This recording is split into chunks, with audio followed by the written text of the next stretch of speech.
नमस्कार फ्रेंड्स, मैं चंद्रराज। आज मैं आप लोग के बीच में डिस्कस करने वाला हूं कि बीएससी नर्सिंग है क्या, इसमें हम किस तरह से एडमिशन लेते हैं और जो बिहार के जो गवर्नमेंट कॉलेज हैं वो कौन कौन सा है और उसमें हम किस तरह से अप्लाई कर सकते हैं, ये सभी के बारे में बताऊंगा। और प्लस मैं इस बार बताने वाला हूं कि जो न्यू रूल आए हैं, जैसे कि आप सेमेस्टर वाइज एग्जाम पढ़ेंगे और कुछ कुछ नए नए सब्जेक्ट को जोड़े गए हैं, वे सभी के बारे में मैं आपको डीपली बताऊंगा। तो प्लीज फ्रेंड्स, आप इस वीडियो को लास्ट तक देखें और इसे ज्यादा से ज्यादा शेयर करें और हमारे चैनल पे अगर आप न्यू हैं तो हमारे चैनल को सब्सक्राइब करें।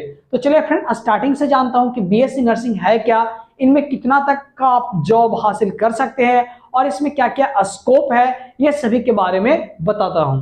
तो बेसिकली इसमें गर्ल्स लोग के लिए बहुत ही अच्छा अपॉर्चुनिटी है गवर्नमेंट या अच्छे कॉलेज से करने के लिए, तो मैं उसके बारे में मैं आपको बताऊंगा। जैसे एम्स हो गया, एम्स में सिर्फ बीएससी नर्सिंग के लिए सिर्फ गर्ल्स को लिया जाता है, तो सभी के बारे में मैं आपको डीपली बताऊंगा। तो प्लीज फ्रेंड्स, आप इसे लास्ट तक देखें। तो सबसे पहले जानते हैं बीएससी का फुल फॉर्म होता क्या है। तो बीएससी का मतलब होता है bachelor of science in nurse, ये इसका फुल फॉर्म हुआ।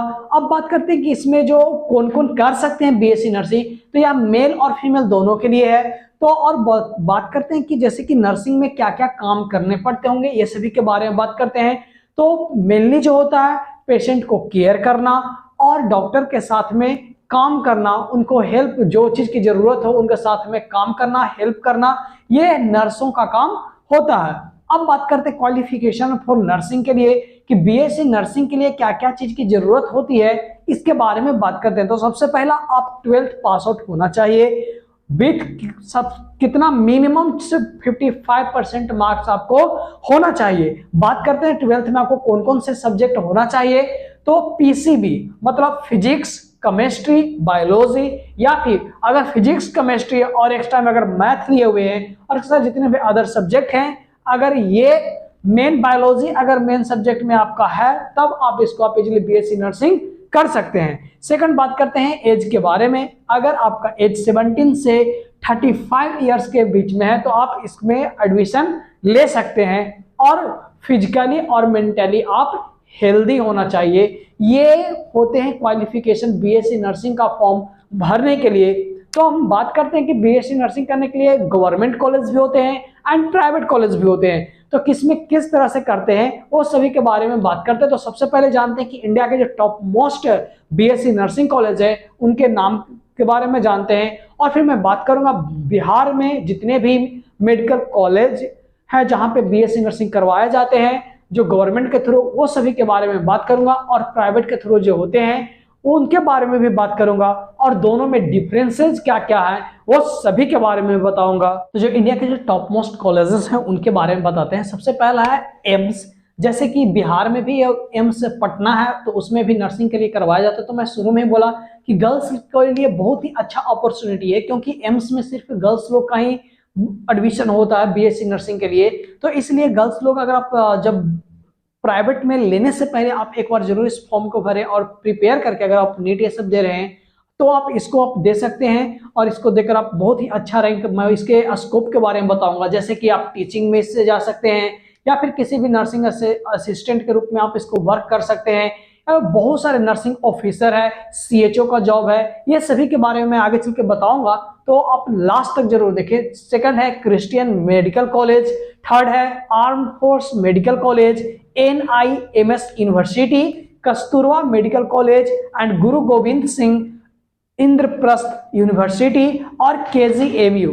तो फ्रेंड्स, ये सभी का जो जैसे कि कॉलेज को आप देख रहे हैं तो ये बाय गवर्नमेंट के थ्रू निकलता है और जिसका जो जो यूनिवर्सिटी है तो यूनिवर्सिटी के अनुसार से एंट्रेंस एग्जाम निकलते हैं। जैसे कि हमारे बिहार में जो एके यूनिवर्सिटी है तो उसका जब फॉर्म निकलता है तो उससे भर के डिफरेंट प्राइवेट कॉलेजेस हैं वहां पे होता है। और फिर बिहार के बारे में कि बिहार में जो गवर्नमेंट कॉलेजेस हैं और जो प्राइवेट कॉलेजेस हैं, ये दोनों में डिफरेंस क्या है और कौन सा बेस्ट रहेगा, तो ये आप खुद ही तर्क कर लीजिएगा वीडियो देखने के बाद में। तो चलिए फ्रेंड्स, स्टार्ट करते हैं बिना देरी किए हुए। तो फ्रेंड्स, बात करते हैं कि जो बिहार में जो बीएससी नर्सिंग में कैसे एग्जाम होता है, लिया जाता है, तो उसके बारे में बात करते हैं। तो उसका जो एग्जामिनेशन होता है वो होता है बीसीईसीई के द्वारा। इसका मतलब होता है Bihar combined entrance competitive exam, जो स्पेशल बिहार, जैसे कि हम लोग बोलते हैं कि बिहार नर्सिंग एग्जाम जो निकलता है तो उसी के थ्रू, इसी के थ्रू निकलता है। इसके थ्रू में जीएनएम, एएनएम, बहुत सारे डिफरेंट कैटेगरी है, उसमें एडमिशन होता है। तो हम लोग जनरली जो फॉर्म होता है वो क्या चीज के नाम से निकलता है, बीसीई के नाम से निकलता है, Bihar combined entrance competitive exam के नाम से निकलता है, जो कि फरवरी के बाद निकलता है। तो अब हम बात करते हैं कि बीएससी नर्सिंग कॉलेज बिहार में कौन कौन सा है गवर्नमेंट, उसके बारे में। तो BSc nursing college NMCH Patna के नाम सुने होंगे। तो ये भी किसके द्वारा आप भर सकते हैं, इसके एंट्रेंस एग्जाम के थ्रू आप इसको निकाल सकते हैं। फिर बात करते हैं बीएससी नर्सिंग बर्धामन अनुग्रह नारायण संस्थान, जो कहाँ है, पावापुरी में है। फिर बात करते हैं BSc nursing JLNMC Jawaharlal Nehru medical college, ये कहाँ है, भागलपुर में है। फिर आईजीआईएमएस पटना है।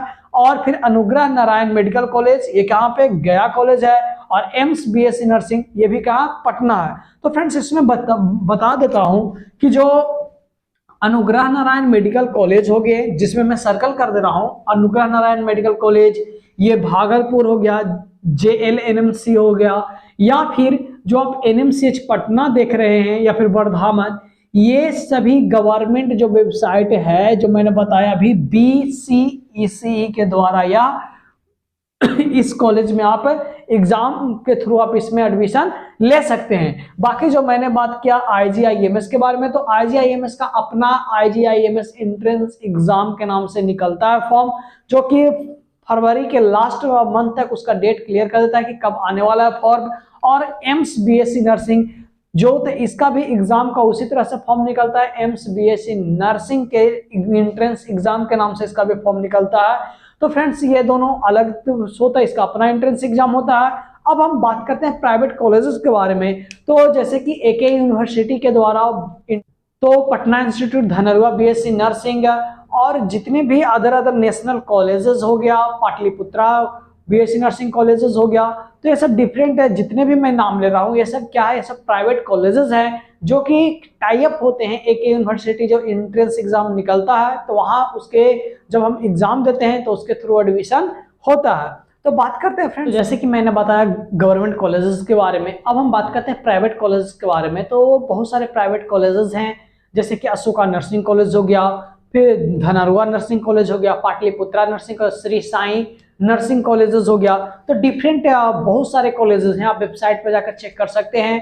तो इन सभी के लिए एकेयू एंट्रेंस एग्जाम निकलता है। अगर उसमें जैसा आपका मार्क्स आते हैं उसके आधार से आपको कॉलेजेस मिलते हैं। बात करते हैं इसके फी के बारे में। तो फी जो है अबाउट 80,500 से लेकर 1,20,000 पर ईयर खर्च हो जाते हैं। बात करते हैं डिफरेंट कॉलेजेस में डिफरेंट फी लिए जाते हैं। तो अब हम बात करते हैं फ्रेंड्स कि इसके स्कोप क्या क्या है, कहाँ कहाँ है। तो स्कोप की बात करें तो डिफेंस सर्विसेज में, हॉस्पिटल में, इंडस्ट्रियल हाउसेस एंड फैक्ट्रीज में, नर्सिंग होम में और टीचिंग में, ये सभी जगह स्कोप हैं। तो इसमें फ्रेंड्स आपको जॉब की दिक्कत नहीं हो सकती। आप बस अच्छे से अगर एजुकेशन ले रहे हैं और अगर आपको अच्छा प्रैक्टिस है तो आपको अच्छा पेमेंट मिल सकता है। अब हम बात करते हैं फ्रेंड्स जो न्यू रूल आए हैं, जैसे कि अब जो भी बीएससी नर्सिंग में एडमिशन लेंगे उनको नीट में एक पासिंग मार्क्स लाना पड़ेगा, तभी ही उनका एडमिशन होगा। सेकंड जो बात करते हैं कि अब जिस तरह से इंजीनियरिंग कॉलेज का सेमेस्टर वाइज एग्जाम होता है, उसी तरह से ये बीएससी नर्सिंग को भी साल में 2 बार एक्सटर्नल एग्जाम देना पड़ेगा, जो सेंटर पर जाकर। अब बात करते हैं कि इससे भी सबसे बड़ी बात क्या है कि जो उसका बेसिक साइंस है, यानी फिजिक्स, केमिस्ट्री, बायोलॉजी, ये उनके फर्स्ट सेमेस्टर यानी फर्स्ट ईयर के 6 मंथ में उनको वो बेसिक कंप्लीट करना पड़ेगा। ये सिलेबस में जुड़ा हुआ है, फिजिक्स, केमिस्ट्री, बायोलॉजी। और फ्रेंड्स बाकी जितने भी न्यू आएंगे हमारे पास है तो मैं आपको इन्फॉर्म करते रहूंगा। तो प्लीज फ्रेंड्स आप हमारे चैनल को सब्सक्राइब करें और बेल आइकन को ऑन कर दें, ताकि जितने भी न्यू नोटिफिकेशन है वो आपके पास पहुंचते रहे। Thank you friends.